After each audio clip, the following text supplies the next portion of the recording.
வணக்கம், நான் உங்கள் ஜோசப் ஜெஃபர்சன். இது சதீஷ்குமார், இது அஸ்வந்த், இது ரோஷன், இது தருண். நாங்கள் பிசிகேஜி கவர்மெண்ட் ஹையர் செகண்டரி ஸ்கூல்லேருந்து வரோம். எங்கள் ப்ராஜெக்ட் நேம் வந்து AI power person identifying glass for visually challenge people. இப்போ பார்த்தீங்கன்னா வந்து இப்போ விஷுவலி சேலஞ்சு பர்சன்லாம் இருக்கிறவங்க வந்து அவங்க டே டு டே லைஃப்பில் வந்து சின்ன ஏதாச்சும் ஒர்க் பண்ணால் கூட யாராவது ஒருத்தர் வந்து டிபெண்ட் பண்ணி தான் இருக்கணும். இப்போ இந்த மாதிரி இன்னும் லைக் ஒர்க்குக்கு போகிறவங்க, இன்னும் லைக் ஸ்கூலில் டீச்சர்ஸாக ஒர்க் பண்ணுறவங்களாம், என் ஸ்கூல்லேயே வந்து ஒரு டீச்சர் இருக்கார். அவர் வந்து விஷுவலி சேலஞ்சு பர்சன். அவர் வந்து கிளாஸ் எடுக்கும் போதோ இல்லை ஏதாவது கிளாஸில் டீச் பண்ணிகிட்டு இருக்கும்போதோ அவர் வந்து சில ஸ்டூடெண்ட்ஸ் வந்து அவர் வந்து கிளாஸ் எடுக்க விடாமல் டிஸ்டர்ப் பண்ணுறது, அப்புறம் வந்து அவர் முன்னாடி போய் டீச் பண்ணுறது, இந்த மாதிரிலாம் பண்ணி நான் பார்த்துருக்கேன். அண்டு அவங்கக்கிட்ட வந்து யாராச்சும் ஒருத்தர் வந்து பேசி இன்ட்ராக்ட் பண்ணுறாங்கன்னா யார் அவங்கக்கிட்ட பேசுகிறான்றதை அவங்க வந்து ஐடென்டிஃபை பண்ணுறதுக்கு கொஞ்சம் டைம் ஆகுது. ஒரு வாட்டியும் நல்லா தெரிஞ்சவங்களாக இருந்தாலும் அவங்கள இன்ட்ரோ பண்ணிக்கிட்டால் தான் அவங்களுக்கு வந்து தெரிய வருது, ஓ இவங்க தான் பேசுகிறாங்கன்ட்டு. அண்ட் அவங்க கிளாஸில் வந்து அட்டனன்ஸ் எடுக்கும் போது கூட அதில் வந்து சில சீட்டிங் கூட பண்ண முடியும். இப்போ லைக் நான் வந்து சதீஷ் வந்து என் சின்ன ரோஷனுக்கு வந்து அட்டனன்ஸ் சொல்ல முடியும். இந்த மாதிரி சிக்கல்கள் கூட வரலாம்.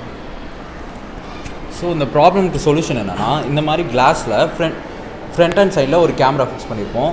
இந்த கேமரா வந்து முன்னாடி யார் இருக்கா, பர்சன் இருக்காங்கன்னா பர்சன் ஐடென்டிஃபை பண்ணுறது, ஒரு அப்ஸ்ட்ராக்டில் ஐடென்டிஃபை பண்ணுறது, அவங்க கையில் என்ன கரன்சி வச்சுருக்காங்கன்றதை ஐடென்டிஃபை பண்ணி இதோட டெய்லில் ஒரு ஸ்பீக்கர் இருக்கும். இந்த ஸ்பீக்கர் வந்து அவங்க முன்னாடி என்ன இருக்குன்றதை அப்படியே சொல்லும்.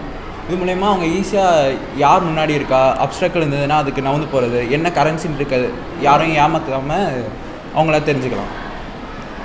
இப்போ வந்து எங்களோட ப்ரோடக்ட்டில் வந்து ESP கேம் யூஸ் பண்ணுறோம். அதுக்கப்புறம் வந்து பேட்டரி பவர் சப்ளைக்காக அண்ட் ஸ்பீக்கர் இருக்க போகுது.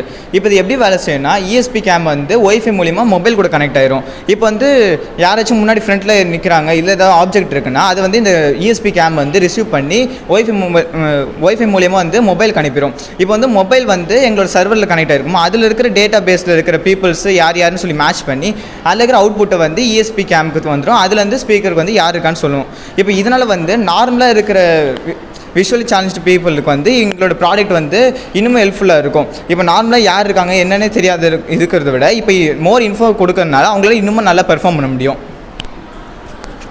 நாங்கள் கண்டுபிடிச்சிருக்க கிளாஸ்னால அவங்க வந்து ஃப்ரீடமாக ஃபீல் பண்ணுவாங்க. இன்னொருத்தவங்களை டிபெண்ட் பண்ணி வாழ மாட்டாங்க. அவங்களோட லைஃப் வந்து ஈஸியாக இருக்கும். அவங்களே அவங்களோட லைஃப்பில் இருக்கிற சேலஞ்சஸை அவங்களே